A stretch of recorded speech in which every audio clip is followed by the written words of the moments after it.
Hello, everybody. Welcome to Forging Ahead with Headlam. Hello to all my aspiring entrepreneurs, to all the new entrepreneurs, to all the persons who want to become entrepreneurs, for all the persons who want to set goals to become entrepreneurs. Hi, how are you? I'm Shanice. Now, we're going to talk about fear.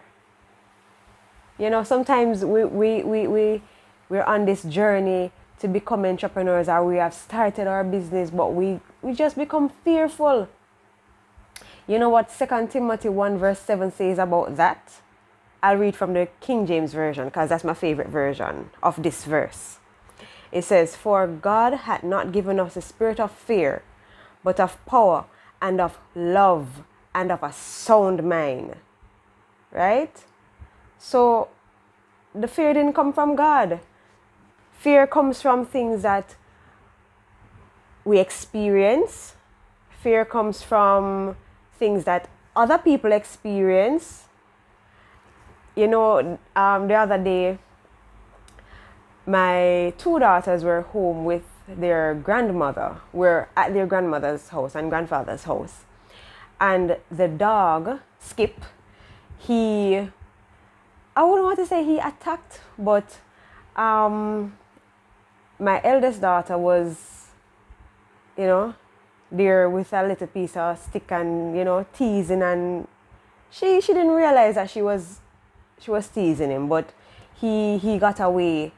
And I know he's a playful dog, so I wasn't there, but he got away and he had pushed her down. And stemming from that, my youngest daughter got traumatized. Well, both of them were traumatized, but the younger one, just by seeing what her sister experienced, it traumatized her. So even though the big one is still fearful of the dog, because when she goes to the house, she just runs and goes inside. But the little one, she can't even walk in the yard. She's so scared. She can't even walk. She holding on to my foot, and I'm pulling her along, but she going there, but she holding on. She not letting go, and she don't want to walk. She want to lift up. So these are some of the ways fear can affect us. It paralyzes us, right?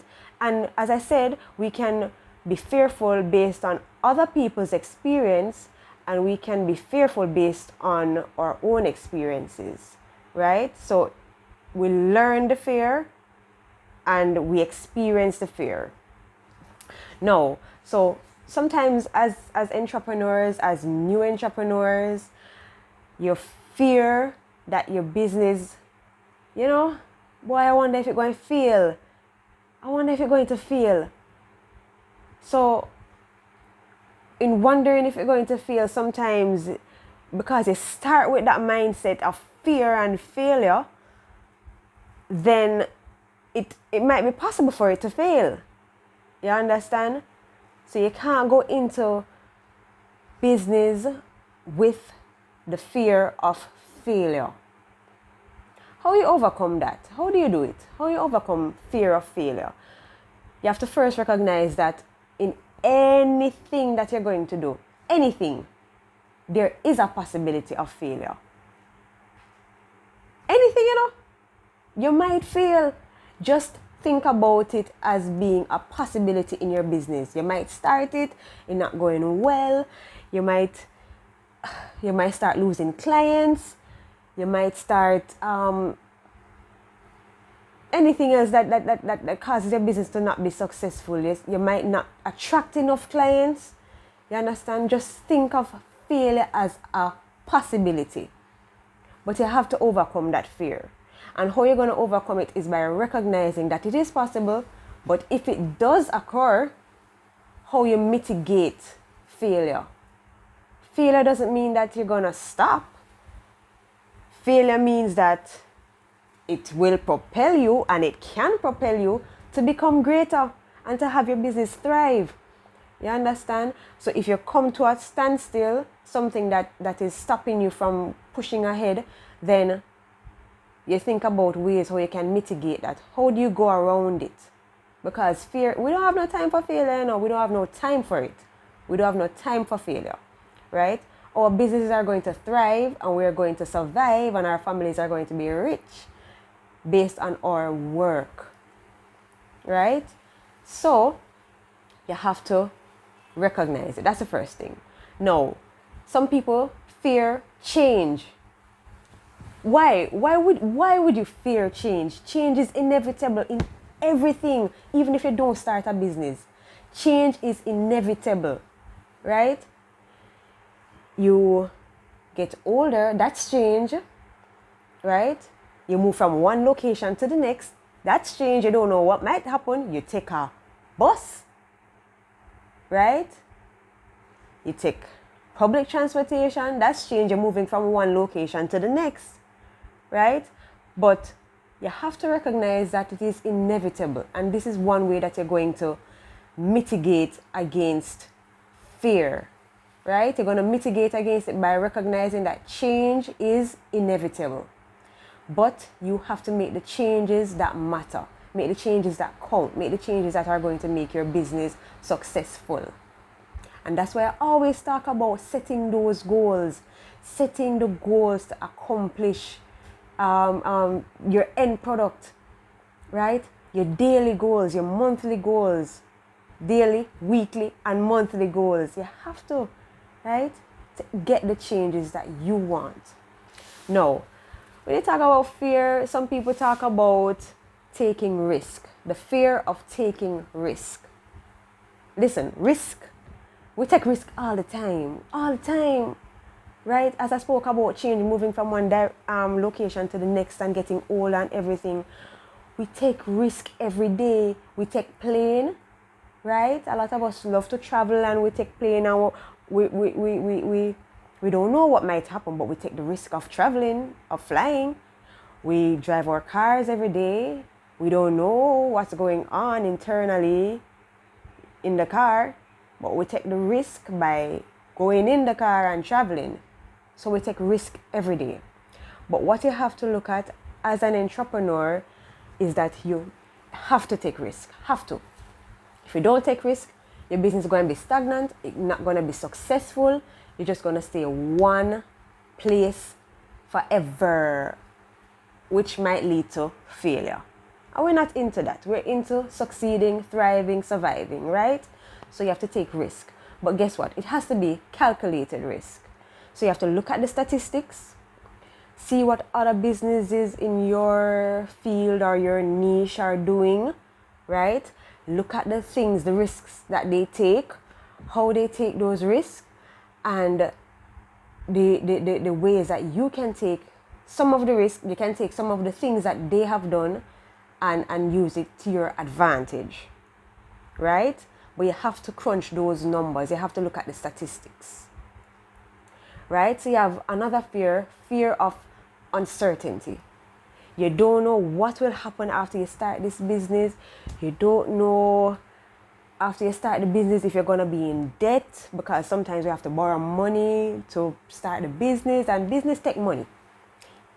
Unless you're going to do a business that doesn't require money, which is sometimes services. You can offer services that don't require money, but more often than not, a business is going to require money. So some people are on fear of the uncertainty because they say, boy, if I borrow the money, I might be in problem, I might not be able to pay it back and all of that. And you know, you have to look at your business, your product. If you have a product, you have to look at it in this regard. You have to look at it as a minimum viable product or an MVP. Just look at it that even though it's uncertain, you might not have people who know about it. So for me, I do pimento powders. You don't have a lot of that on the market. So my products, my minimum viable product, the pimento powder, people might be skeptical about it because they're not used to pimento powder. They're used to using the seeds, or what some people call the berries, pimento berries. And people will tell me, boy, I'm used to my pimento. But I said to them, so when you're using the pimento, do you always use it whole? And they said, no, sometimes I crush it. And I'm saying, my product is something that you could benefit from because you don't have to crush it. It's already powdered for you. All you need to do is just add a little bit because it's potent. So you have to think about it in that regard. The uncertainty, your product as a minimum viable product, you have to look at the people who can, persons who are the early adopters, right? You know that there are early adopters, people who will test your product, and you have to cater to those people, right? So the uncertainty, you have to expect it. However, in expecting it, you have to also mitigate the uncertainty and the people who might not use your product, and also the early adopters. So your product might not be perfect, but at least you have that minimum viable product to attract the early adopters. And another fear is the fear of letting down others.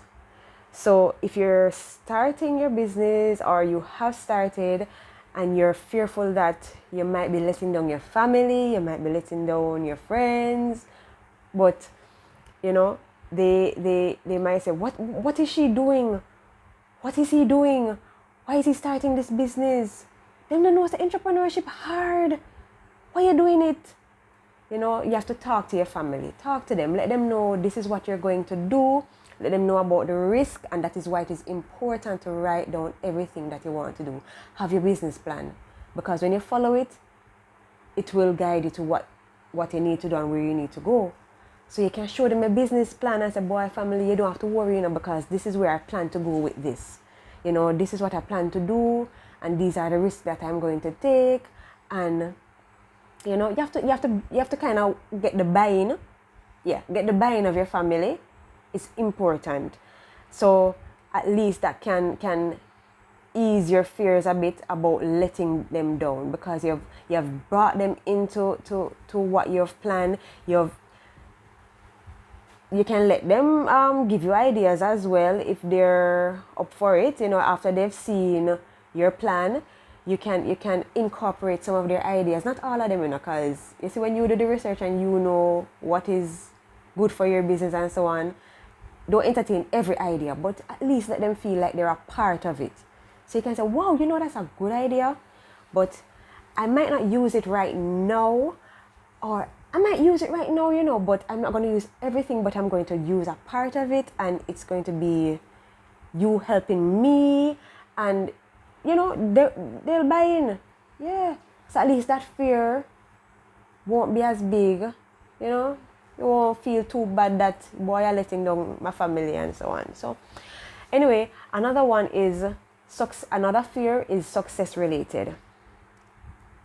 Who would have thought that getting success would be scary? Well, a lot of entrepreneurs will tell you that, and not only entrepreneurs too. I mean, like artists and anybody who is doing something that they want to be successful at. So, for example, an athlete, they'll tell you that sometimes they're fearful of success. As strange as it seems, they're fearful of success. But you have to build a relationship, build a healthy relationship with your mind. You have to do that. And you have to realize that success is not something to be scared of. So you might be fearful that, boy, I might make it, I have this goal and I have accomplished the goal, and then when I accomplish it, you're scared that your next move might not be as successful as the first one. It's natural, It's natural for you to feel that way. However, you have to talk to yourself. You have to self-talk. And then, when you self-talk, you have to start making the plans again. So you have to go back through the first step of how you achieved your first success. You have to go through the steps. You write them down, your action plan, your daily, your weekly, your monthly goals.